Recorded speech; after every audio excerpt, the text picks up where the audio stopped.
Bonjour à toutes et à tous et bienvenue à ce temps dénommé 5 minutes pour se préparer à entrer dans la vie éternelle. Je suis le pasteur Valérie Mouchinga, mais aujourd'hui et cette semaine, nous nous entretenons sur l'inquiétude, la patience, la douceur, la paix. Et notre texte de base de ce jour se trouve dans l'évangile de Matthieu au chapitre 25, au chapitre 6, le verset 25 à 27. Matthieu chapitre 6, 25 à 27. Nous faisons la lecture. C'est pourquoi je vous dis, ne vous inquiétez pas pour votre vie, de ce que vous mangerez, ni pour votre corps, de quoi vous serez vêtus. La Bible n'est-elle pas plus que la nourriture et le corps plus que le vêtement? Regardez les oiseaux du ciel, ils ne sèment ni ne moissonnent. Ils n'amassent rien dans des greniers, et votre Père céleste les nourrit. Ne valez-vous pas beaucoup plus que qui de vous, verset 27, par ses inquiétudes, peut ajouter une coudée à la durée de sa vie? Qui de vous, par ses inquiétudes, peut ajouter une coudée à la durée de sa vie? Amen. Vous savez, mes amis bien-aimés, frères et sœurs, nous vivons dans un siècle où tout va vite, tout va tellement vite.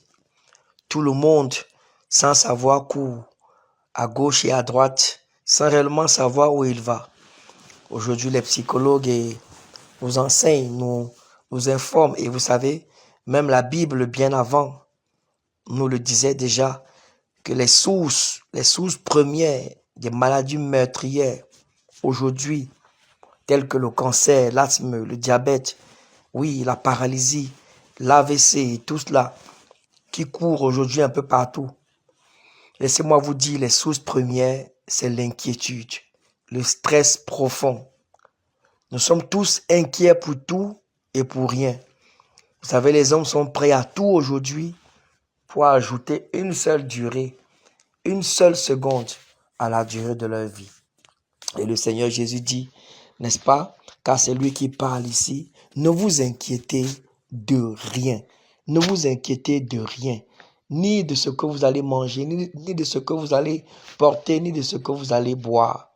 Aujourd'hui, j'ai l'habitude de le dire à l'église, il y a beaucoup de personnes qui voient leur âge avancer. Ils se disent, je ne suis pas marié. D'autres personnes, n'est-ce pas, disent, je n'ai pas d'enfant, je n'ai pas construit de maison, je n'ai pas de voiture, je n'ai pas ci, je n'ai pas ça, je n'ai encore rien réalisé. Oui, c'est quelque part légitime de pouvoir faire ce genre de constat. Mais vous savez, il y en a qui se font tellement des soucis, tellement du souci, parce que quand ils essaient de voir la vie des autres, alors ils se rendent compte que alors ils sont zéro. Je vous le dis en vérité, il y a une grande chose qui est un grand miracle. Lorsque vous avez accepté le Seigneur Jésus dans votre vie comme votre Seigneur et votre Sauveur personnel, qui est une chose très importante, alors vous avez accompli quelque chose de très grand sur la terre. Quelque chose de très grand parce que vous allez vivre l'éternité. Maintenant, nous ne sommes pas en train de dire que nous ne devons pas essayer de réaliser des choses. Oui, découvrir le plan de Dieu pour sa vie est très, très important.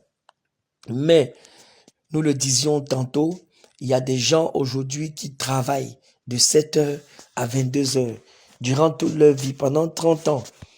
Vous entendez? Et pour finir, cet argent qu'ils ont mis de côté, ils prennent ça encore pour se soigner avec. Pourquoi?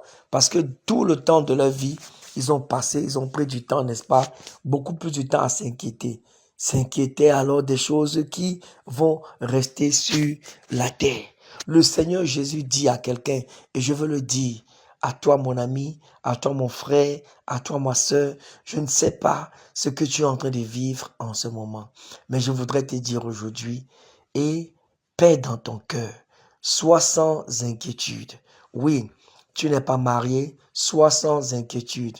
Tu n'as pas encore d'enfant, ne t'inquiète de rien. Fais seulement confiance au Seigneur, quel que soit ce que tu vis, quel que soit ce que tu as eu à vivre, quel que soit ce que tu as eu à traverser.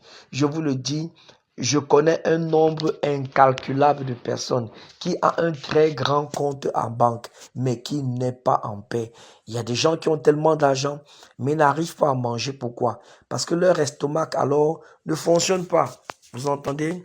Il y a des gens qui ont beaucoup d'argent, mais n'arrivent à rien faire avec. Pourquoi? Parce que ils sont tout simplement malades. J'ai souvent l'habitude de donner, n'est-ce pas, l'exemple de mon propre père. Je n'ai pas honte de le dire. Il avait beaucoup d'argent autrefois, mais il s'est retrouvé en prison.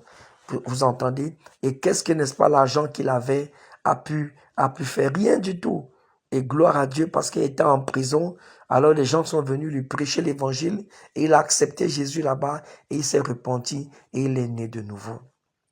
Mes amis, ce monde, alors que nous sommes en train d'aller vers les temps de la fin, de plus en plus, je le disais au début, est tellement stressant. Tellement stressant. Surtout à ce moment où nous sommes à l'ère des médias. Ok? Tout ce que vous entendez sur les réseaux, tout ce que vous regardez à la télévision, les nouvelles que vous entendez, toutes ces choses-là, n'est-ce pas, ouvrent des portes à l'inquiétude. Oui, certaines personnes, vous savez, et se posent la question, une fois même qu'elles ont des diplômes, maintenant elles cherchent le travail. Après qu'elles ont eu le travail, elles cherchent à construire la maison. Après qu'elles ont construit, ils cherchent à se marier. Après qu'elles se sont mariées, ils ont des enfants. Et quand les enfants grandissent, ils se soucient encore, n'est-ce pas, de la scolarité des enfants. Une fois que les enfants, alors, ont eu des diplômes, ils se soucient de ce que leurs enfants vont travailler. Après, les enfants doivent se marier. Après, les enfants doivent avoir des enfants. Ainsi de suite, ainsi de suite. Alors, si nous ne faisons pas attention, nous allons passer toute notre vie simplement à nous inquiéter. Et le Seigneur dit, qui par son inquiétude, quand tu as fini de t'inquiéter comme ça là, est-ce que tu peux ajouter une seule seconde à la durée de ta vie? Récemment, j'ai entendu parler, n'est-ce pas, d'un oncle qui a tellement d'argent, tellement d'argent. Mais écoutez, il est mort. Qu'est-ce que son argent a pu faire? Rien du tout. Les chefs d'État aujourd'hui, qu'est-ce que leur argent peut faire lorsqu'ils sont au seuil de la mort? Rien du tout. Absolument rien. Alors je t'appelle à cette méditation profonde ce jour et cette semaine. Sois sans inquiétude. Que ton cœur soit en paix. Je prie pour toi afin que tout ce qui